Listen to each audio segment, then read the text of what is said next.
Hi everyone, it's Tracey here from Art Fibre Stitch. I recently went and visited a friend out in the country and was very excited to see these regular visitors he has. Aren't they just beautiful, these cockatoos?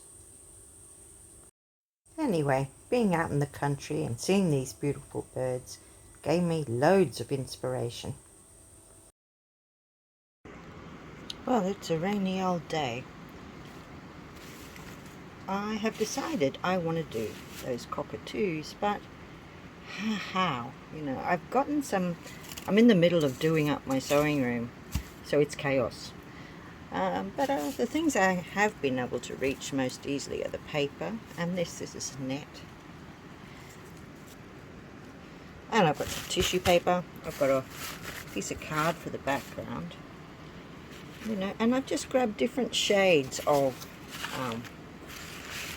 white or beige or yellow, blue, a little bit of green, even a print, because that might be a shaded area.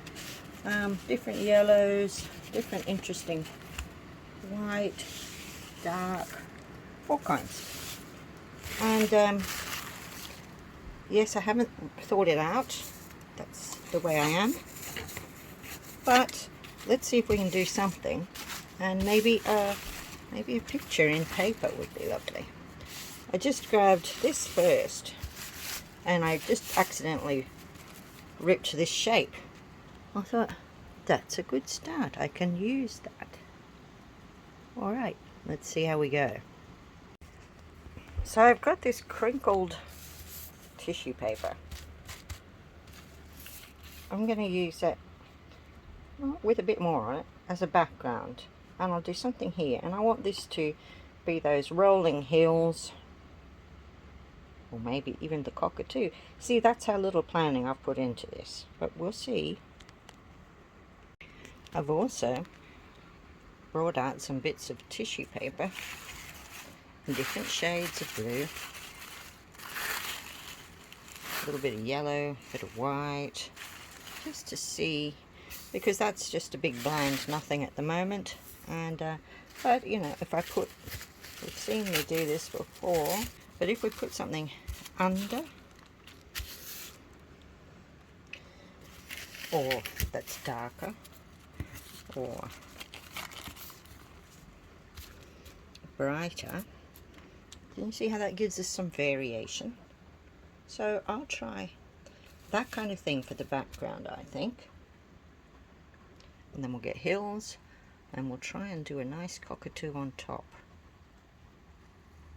Right, well, here's where I tell you that I've lost the video clips of making this, but we'll see what we can do. But let's look at the finished thing first, or the finished background. The layering of the tissue paper, and we put in some fibers as well, but the overall effect is really quite a nice landscape. So let's have a look here at the process a little bit. I'm using very watered down PVA glue, or white glue, or wood glue. Can you see the layers I'm putting in there? I'm wanting to suggest a little bit of a sunrise. This lacy paper, for example, would make great clouds. And I just put some of the glue down, and then some of the glue, the paper or whatever, and then something on top, the glue on the top. I want it laminated down on that paper. I'm using a nice stiff card underneath. Not as stiff as I would like, but the one that came to hand. And it's just a fun exercise in colour, because when you put one colour on top of another, even if it's the same colour, it will change it. It will change the depth of colour, or even the colour. See this smoky mauve kind of colour I'm putting in? That'll tone down some of those blue bits. Over top of it, it really does tone that down. And that's good. I mean, it's nice to have that dark blue in there because it's a wonderful shade colour. But, I'm just experimenting. It doesn't matter. You can take it off if you don't like, or you can put something on the top. Very forgiving. And I don't care if I go outside the edges, I can trim that later. These bits are relatively flat. Sometimes I'll crinkle it up more. Don't really like those straight edges. I prefer it all to be torn, but I'm hurrying here. Here we go with some dusky pink colour. I collect bits of different coloured tissue paper, gift wrapping tissue, because I like this craft. I think it has a long way to go. I just like the idea that you can quickly make some art. It really does immediately teach you about mixing your own colours, as if you were mixing your colours on a palette with paint. But this is more immediate. This sort of shows me straight away if that was a little bit lighter, that dark blue, you know, if I tinged it with a little bit of mauve or something. So here I'm getting some green because I do want to suggest green, but I don't have many greens, you see. So I'm just going to put little bits in. See how I ripped out tiny bits there, and they can be bushes, trees on the horizon there, or on that distant hill, and I can go over it with something else. But at least it's gotten that tiny bit of green that I have in there, and that's what I was hoping for. I want it to just suggest that this is foreground, that it has hills and that it is green in places, and that will do. So let's glue those down too. Remember the glue underneath and the glue on top.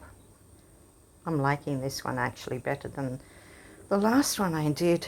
But you know, this is only the second time now that I've tried a landscape. I think I'll really develop this because I like it. It reminds me of when we do felting, needle felting, and I create a landscape from different bits and pieces. Well, this is a paper one, paper art. So I think I've given you a little idea of how we created the other one with the video that I lost. Let's have a look at the original one now that it's dry, and we'll see if you can recognize some of the techniques here. Doesn't it look good from a distance though? I think it looks like rolling hills in the background. I will go on and finish this piece. I mean, there's plenty more to play with. See, when green and red go together, it creates a brown color. So that's nice. That gets a bit of brownish color in there. And I really do think this is a fun thing to try for yourself. It doesn't take much. It's not expensive. Don't need anything that special. Just a bunch of gift wrap, which you can probably buy in a cheap dollar store as a pack that's got different colors in it. So lots of fun. Now I did want to show you this to add. I can really crinkle the paper up several layers, you know, if it's crunched up, and it's a more solid color. So if I want more white in my sky, I'm just going to do that and pop that in there so that I've got more cloud. And I can do the same with trees and things like that. I can just use a bit of green, but you know, getting that texture in there is lovely. Let's look at this close up. Yes, it does look like a hodgepodge, but with a bit of work we could have a bit of a Monet kind of picture there, I would think.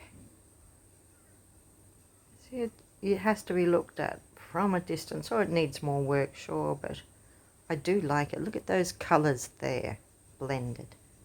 Very nice. Well, here's the original again, and you can see I've torn some strips there to look like the tops of trees. I've got that fiber in there, those torn patches, and some beautiful colors once it's dry.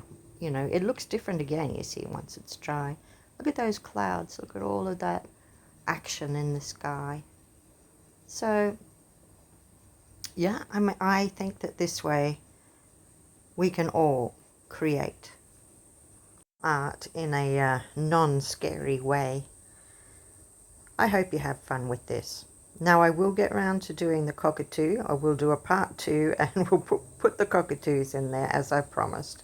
But let's have a look at some of these pictures here to enjoy the process. And I hope you've enjoyed watching this video. I'm sorry I lost some footage, but I think we've managed to scrape it together. And I'll see you next time when we play with popping a cockatoo on the top. And we'll see how that goes. because you can just keep layering. If you've liked, don't forget to press like and subscribe. Thank you.